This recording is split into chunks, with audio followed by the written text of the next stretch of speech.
Marvadão Tour apresenta a Igreja de João de Camargo em 3 capítulos: o místico, a comunidade, as lendas. Água vermelha é o sangue do menino, a cor da terra do local. Qual o mistério dos símbolos maçônicos no interior da igreja? Os encantos do sincretismo religioso. João de Camargo. Veja o primeiro episódio da trilogia. Olá, é o Marvadão Trip em ação. Hoje nós estamos aqui em frente à igreja de João de Camargo, Associação Espírita Beneficente Capela Senhor do Bonfim, fundada em 1921. Aqui passa hoje a Barão de Tatuí, era a estrada João de Camargo, estrada da Água Vermelha, estrada do Quiló, que seguia do Campolim acima e ia até direção a Salto Pirapora. E mais acima ali ficava a faculdade de Direito, não, o Casarão dos Vergueiros, onde hoje fica a Faculdade de Direito, e era chamado de Bairro de Saúde porque lá no casarão funcionou uma clínica de cuidados para pessoas que tinham tuberculose. Só para dar uma introdução, nós estamos aqui, Carlos Carvalho Cavaleiro, é isso. Cavaleiro.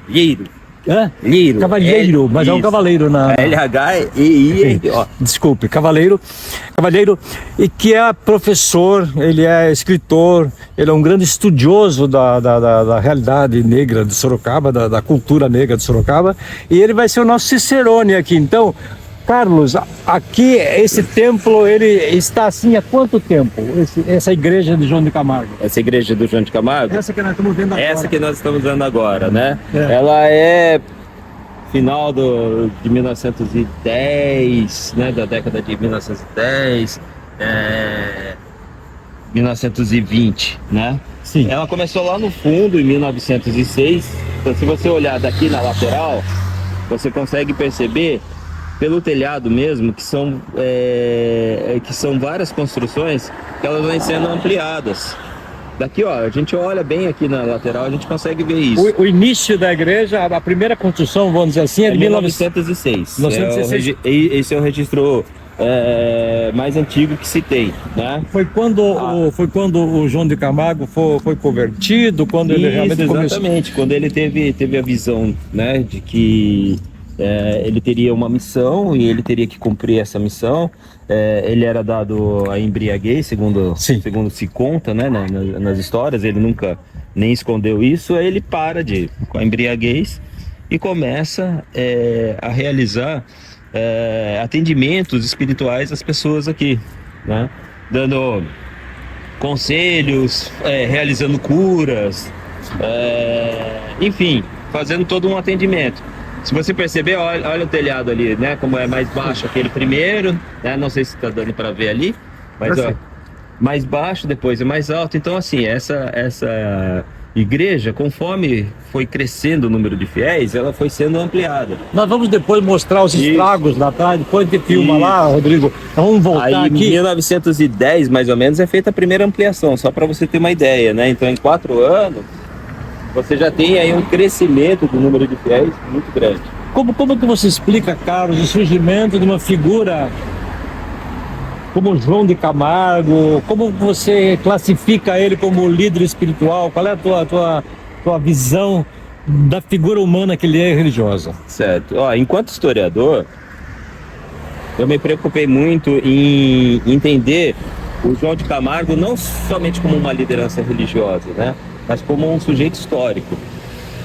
Então, assim, eu consegui trazer, penso eu, na minha pesquisa, no meu livro, né, que eu fiz um livro chamado João de Camargo, o Homem da Água Vermelha, trazer aspectos que os outros livros não tinham trazido. Sim. Podia falar de novo o nome do livro? O livro, sim, João de Camargo, o Homem da Água Vermelha. Aliás, muitos livros foram escritos já sobre a figura sim, dele, né? Então, e todos eles trazendo essa questão do homem religioso, sim, né? Eu achei que, enquanto pesquisador, enquanto historiador, que esse tema já estava não esgotado, porque nunca se esgota, mas muito bem desenvolvido, inclusive pelo livro lá do Zeca, né, e do Prioli, né, o José Carlos de Campos Sobrinho, e Adolfo Fioli, eles fizeram um livro muito substancial sobre essa questão dele religioso, né? Eu queria entender o João de Camargo, sujeito histórico, ser humano, né? Então, por exemplo, a gente vê aqui, ó, essa parte aqui, era uma escola. Ele mandou construir essa parte primeira. Que é a aqui. famosa Escola Mista do Lajeado? Isso, exatamente. Agora, essa escola, olha só, ele gastou uma fortuna, né? Ele gastou uma fortuna para construir, aproveitando a presença de um engenheiro lá do Paraná.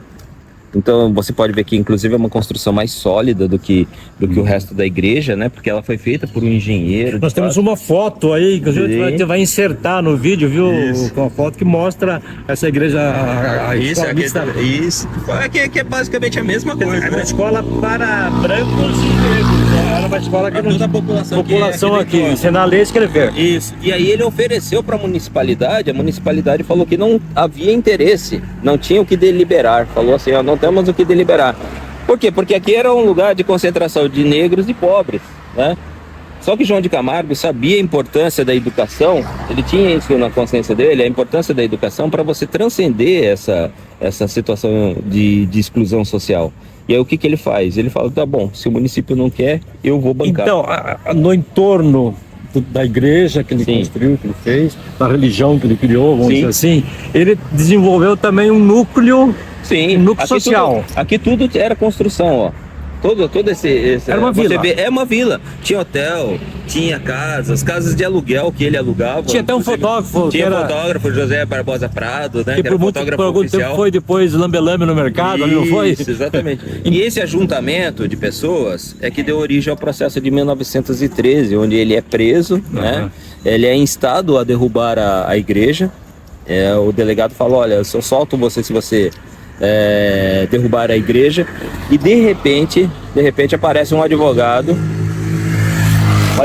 que é lá de São Paulo, mas ele é de Piedade, né? Ele atuava em São Paulo, mas ele é de Piedade, chamado Juvenal Parada, tá? Juvenal Parada. E o Juvenal Parada, não se sabe quem contratou, ninguém sabe, ele apareceu. E era um excelente advogado, eu tive o privilégio de ler a defesa dele, né? E ele fez uma defesa para o João de Camargo assim, espetacular. Ele ganhou ação. E ganhou ação, né? E sugeriu ao João de Camargo que fizesse, que registrasse aqui como uma associação espírita, né? Porque daí tinha legalidade. Exatamente, aí o espiritismo kardecista ligado ao francês. Exatamente, não tinha todo o preconceito, né? A gente pode chamar esse núcleo que o João de Camargo desenvolveu aqui em torno da sua igreja de um como é que chama aquele núcleo de quilombo? Um quilombo? Olha, de certa forma sim, né? Claro que a gente tá aí forçando um pouco o conceito, no sentido... A gente vai entrando no ambiente e vamos conversando? A gente tá forçando um pouco o conceito. Mas tem uma certa verossimilhança, né? Sim, exatamente. Né? Existe uma aderência entre o que ele fez, o que ele realizou, né? E esse conceito de um quilombo, né? Isso a gente consegue ver, né? Mas o que acontece é o seguinte, a gente não pode pensar que era um quilombo clássico, né? Daquele isso. Não é a estrutura, é a questão do tempo mesmo, né? Quer dizer, o quilombo ele surge no momento da escravidão, né? No contexto de escravidão. João de Camargo vem depois da escravidão. Uma outra questão, o que João de Camargo tem a ver com Cafundó, que é aquela vila aqui perto do Salto de Pirapora, que tem ainda características de um dialeto. Sim. Então, eu na verdade nunca encontrei nenhuma documentação sobre isso, né? Tem alguma proximidade. Dizem que ele tinha parentes lá, mas eu desconheço alguma documentação referente a isso. Nós vamos continuar. Marvadão Play apresentou Marvadão Tour, primeiro episódio da trilogia João de Camargo, o místico da Água Vermelha. Se inscreva, curta e seja membro do Marvadão Play.